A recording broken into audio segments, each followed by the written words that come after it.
Convidado. O Parlamento francês deu luz verde a um projeto de lei para pedir perdão aos arqueis argelinos que estiveram do lado de França na Guerra de Independência da Argélia. Rui Neumann, jornalista especializado em temas de África, começou por fazer a sua análise sobre o assunto e considerou que este não é um primeiro passo. Não vejo como um primeiro passo. Houve vários passos que já foram dados, até com a instituição em 2003 do 25 de setembro como a data de homenagem dos arqueis. Isto foi ainda durante a presidência de Jacques Chirac. O que têm sido dados são passos tímidos. Com a presidência de Emmanuel Macron, por um lado, quer, digamos, dar um novo fôlego às relações franco-argelinas, mas também tem feito face a graves problemas diplomáticos com a Argélia e temos assistido até a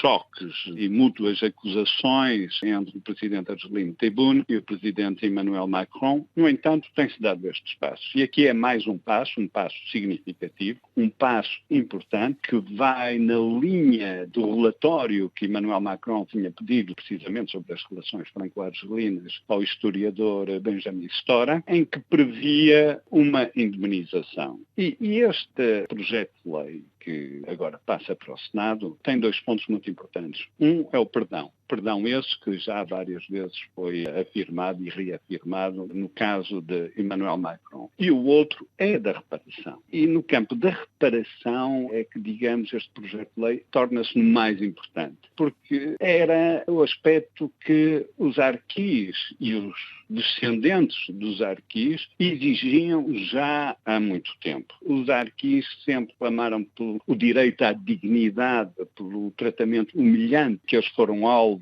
desde a independência da Argélia, quando chegaram à França em 1962. E aqui já se começa a falar de uma reparação que será traduzida numa indemnização financeira, no seu conjunto está estimada já em 302 milhões de euros. O fim da guerra foi já há 60 anos. Não considera que este pedido de desculpas aos aliados argelinos no pós-guerra chega tarde demais? Essa questão é sempre muito delicada, porque em qualquer processo de colonização, mas principalmente no processo da descolonização, os crimes acontecem de ambas as partes. A França reconhece que agiu mal com os cerca de 90 mil arqueis que vieram para a França. A mobilização das forças locais, poderei até mesmo dizer das forças autóctones, ao lado da França, atingiu um universo de 200 mil, eram 200 mil os arqueis. Muitos deles foram massacrados logo após a independência pelo, digamos, o movimento vencedor, o FLN. Qualquer guerra de independência, e até Portugal viveu a mesma coisa na Guiné-Bissau, em Angola e em Moçambique, tem os seus lados obscuros, os seus crimes de um lado e do outro. O perdão, tal como Benjamin Stora, ele até referiu no relatório, tem que ser recíproco. Tem que haver um reconhecimento de ambas as partes das falhas cometidas. Ao longo do tempo, os arqueis sofreram com promessas de cidadania e direitos que, na maioria das vezes, não foram assegurados por França. Considera que daqui para a frente a situação será diferente? Eu acho que neste momento a situação já é diferente, porque falamos sempre dos arqueis, os verdadeiros combatentes, e os seus descendentes. Os seus descendentes acabaram por sofrer na pele o que os pais foram sujeitos, não é? Mas hoje, em 2021, os arqueis são cidadãos franceses de pleno direito. Falamos aqui de uma reparação de um passado. E, por exemplo, muitos deles, que se estima em 50 mil, outros falam de 70 mil, arqueis que tiveram em campos de trânsito em situações completamente degradantes. Nem eram reconhecidos como franceses, nem eram reconhecidos como argelinos, e os seus filhos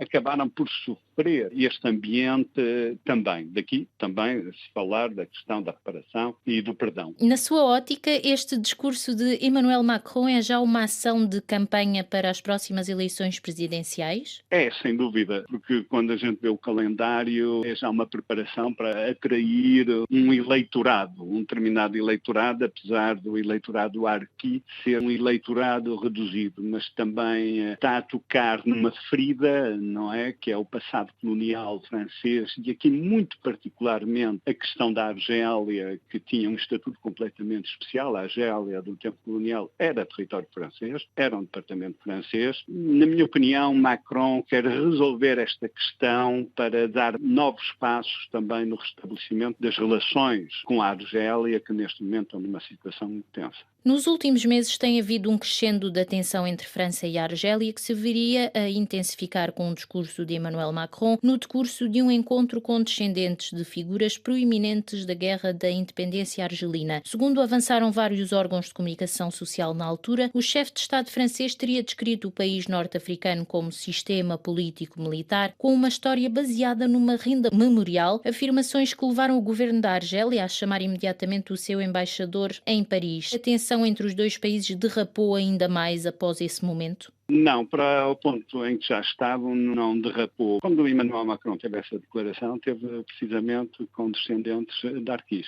Por outro lado, quando uma pessoa conhece a realidade da política argelina, da forma como a própria imprensa argelina crítica do governo, poderíamos quase afirmar que Emmanuel Macron teve razão naquilo que disse, mas para um chefe de Estado ter uma afirmação dessas, obviamente que provoca um ruído, digamos, uma tensão sísmica em termos diplomáticos muito importante. Qualquer passo que seja dado de crítica à postura de um ou outro é um elemento suplementar para o agravamento das relações diplomáticas, quando as relações diplomáticas e as relações entre a França e a Argélia nunca foram muito boas. Passam períodos de calmia, mas há sempre uma grande tensão entre a Argélia e a França, apesar de serem, digamos, Estados irmãos e parceiros quase por obrigação e herança. A eleição do atual presidente da Argélia decorreu num contexto de contestação em massa. O mal-estar entre a Argel e Paris não poderá ser, no seu ponto de vista, um trunfo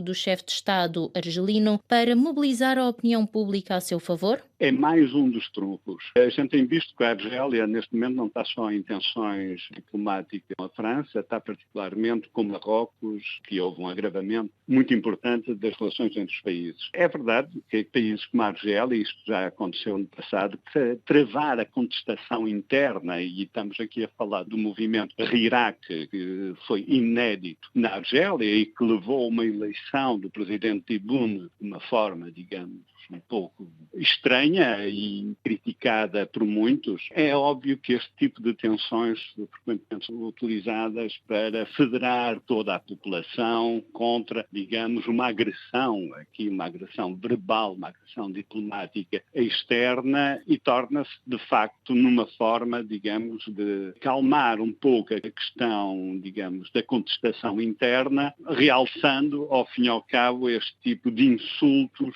externos. É uma estratégia antiga utilizada por muitos, e aqui o Tebboune não está a dar elementos novos naquilo que já outros presidentes na Argélia fizeram, não só presidentes, mas ministros também. A França é sempre, digamos, o suspeito principal, o alvo principal devido ao passado colonial, sem dúvida. Ouvimos Rui Neumann, jornalista especializado em geopolítica, que nos fez a sua análise sobre o facto do Parlamento francês ter dado luz verde a um projeto de lei para pedir perdão aos arquis.